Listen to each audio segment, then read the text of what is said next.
Dear student, good morning. आज हम अरस्तु की नागरिकता संबंधी विचारों की चर्चा करेंगे। अरस्तु जो है वो हमने पहले भी बताया था आपको कि राज्य संबंधी विचारों का समर्थक था। उसका मानना था कि राज्य में रहकर ही व्यक्ति अपने सद्गुणों का विकास कर सकता है।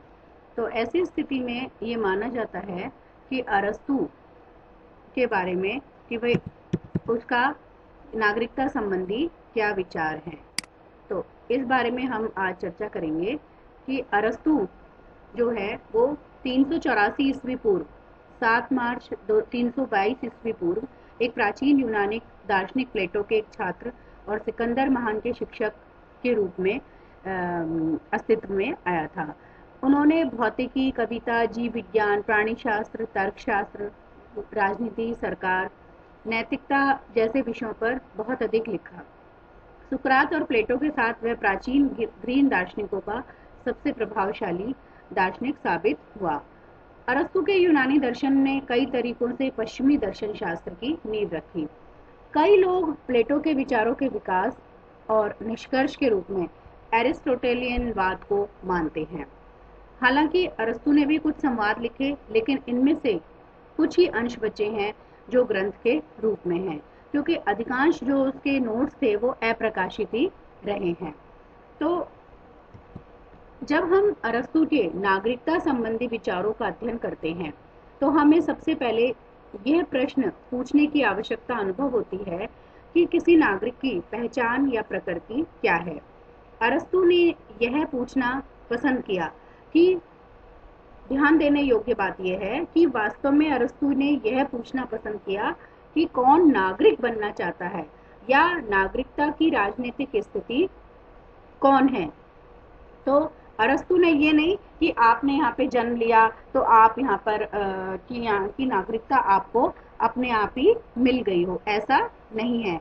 अरस्तु का मानना था कि कोई भी व्यक्ति जो कि अगर किसी स्थान पर रह रहा हो या उसमें वहां पर मुकदमा करने की क्षमता हो या उसका जन्म, वंश या रक्त हो, तो वह ऑटोमेटिकली वहां का नागरिक बन जाएगा। इसके बजाय उनका मानना था कि एक नागरिक वह है जो सत्तारूढ़ और न्याय करने में भाग लेता है, दूसरा वह है जो नियम और बदले में शासन करता है, और तीसरा वह है जो एक विनम्रता के न्यायिक और जानबूझकर कार्यालय में साझा करता है। अर्थात ये नहीं कि जन्म के आधार पर ही या वंश के आधार पर ही या रक्त संबंध के आधार पर ही कोई व्यक्ति जो है वो नागरिक बन जाता है। ठीक है। आम तौर पर जो हम बात करते हैं वो ये माना जाता है कि एक नागरिक वह है जो किसी भी राज्य के जानबूझकर या न्यायिक प्रशासन में भाग लेने की शक्ति रखता है।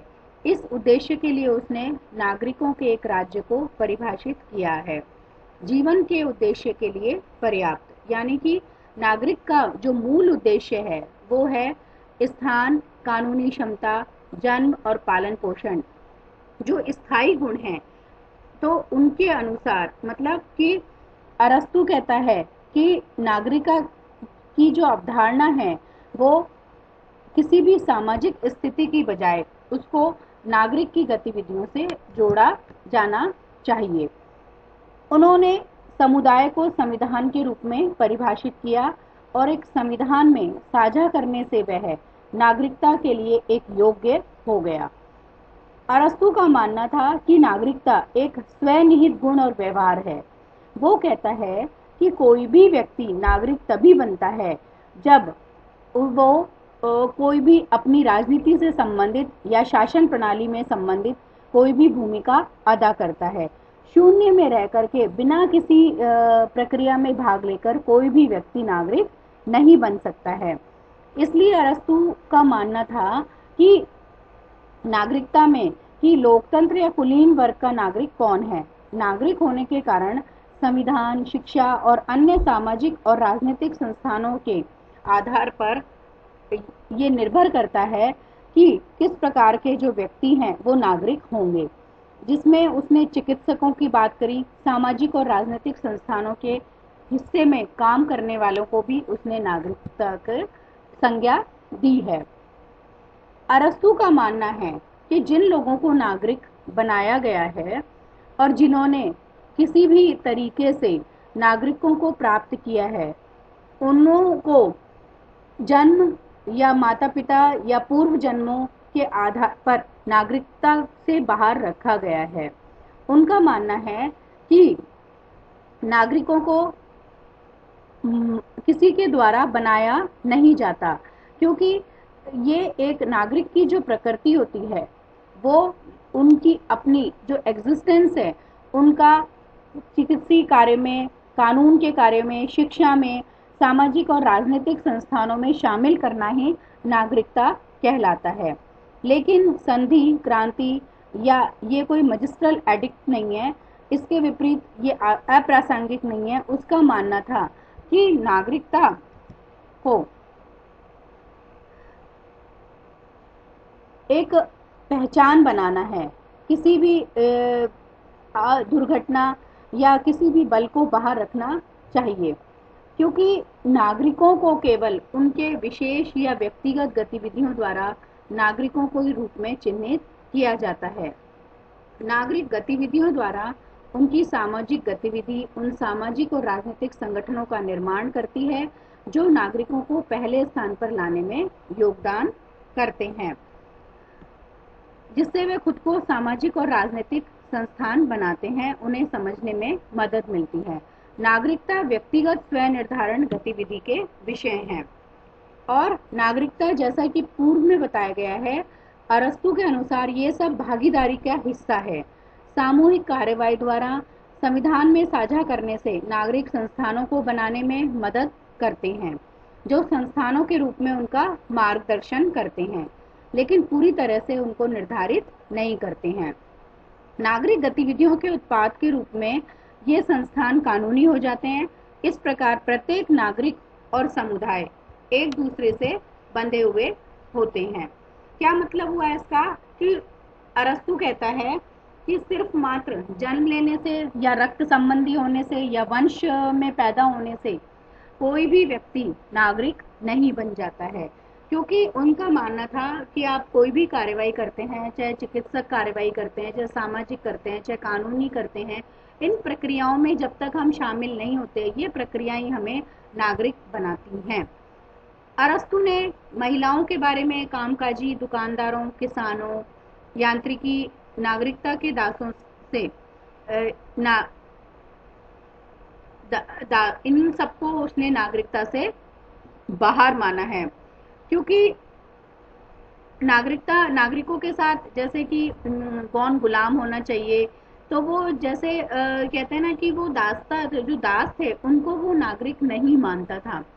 वह नागरिकता को मानता था कि यदि कोई नागरिक है तो वह भी गुलाम होने के नाते गुलाम है। यदि नागरिक होना नागरिक गतिविधि के संदर्भ में समझना है तो गुलाम होना गुलाम गतिविधि के संदर्भ में समझा जा सकता है। जैसे ये गतिविधियां हैं, मतलब कोई व्यक्ति गुलाम है तो वो उसकी गुलाम की गतिविधि मानी जाएगी। तो इस तरह से वो ये मानता था कि अच्छे आदमी और राजनेता और अच्छे नागरिक को अपने स्वयं के सामूहिक उपयोग के अलावा कि किसी भी, मतलब जो ये ऐसा नहीं है कि सब व्यक्ति एक हैं। जो अरस्तू का मानना था वो ये मानना था कि नागरिकता संबंधी विचार सबको नहीं है। दास है वो दास है, गुरु है वो गुरु है, शिष्य है जो शिष्य है। तो अरस्तू एक दास की गतिविधियों का प्रदर्शन करने का भी सुझाव देता है। वो ये कहता है कि जो व्यक्ति जो कार्य करता है तो वह उसी के रूप में जाना जाएगा। इस तरह से अरस्तू ने एक नागरिक के गुणों के बारे में कहा है कि एक नागरिक को ये जानना चाहिए कि कैसे शासन करना है, नागरिकों को कैसे पालन करना है, शासन में कैसे भाग लेना है, और अपेक्षित उसको ये ज्ञान और क्षमता होनी चाहिए। इसीलिए उन्होंने शासक और शासित दोनों के दृष्टिकोण से नागरिकों पर शासन का ज्ञान परिभाषित किया है और नागरिक की उत्कृष्टता को परिभाषित किया है। उनका मानना है कि एक अच्छे कमांडर और अच्छे नागरिक का पालन करने के लिए कभी नहीं सीखा जाता है। तो ये माना जा सकता है कि अरस्तू की योजना में केवल वो लोग हैं जो अनुभव, शिक्षा और नागरिक के कर्तव्यों में सक्रिय भागीदारी के लिए समर्पित हैं, आर्थिक रूप से स्वतंत्र पुरुष हैं। इसके अलावा उन्होंने सभी नागरिकों को ये तर्क दिया है कि सभी लोगों के लिए समान है। न्याय जो है वो सभी लोगों के लिए समान है, नागरिक एक दूसरे के बराबर हैं। क्योंकि ये नहीं है कि नागरिक दास्ता के रूप में अगर कोई व्यक्ति है तो वो नागरिक नहीं है, दास्ता के रूप में अगर वह कार्य कर रहा है तो वो भी नागरिक है। और एक अन्य गुलाम के साथ समान व्यवहार किया जाना चाहिए, न कि नागरिक। उन्होंने ये भी कहा कि संपत्ति का जो स्वामित्व है केवल अच्छे नागरिकों के लिए आरक्षित होना चाहिए, क्योंकि उन्हें अच्छे परिस्थितियों और महिलाओं और दासों और यांत्रिकी और अन्य लोगों के लिए होना चाहिए जो किसी भी हिस्से की संपत्ति के निर्माता नहीं है। इस तरह से ये राज्य में अरस्तु का मानना था कि सक्षम और हिस्सेदारी रखने वाले लोगों की संख्या और उनकी संपत्ति भी सीमित है।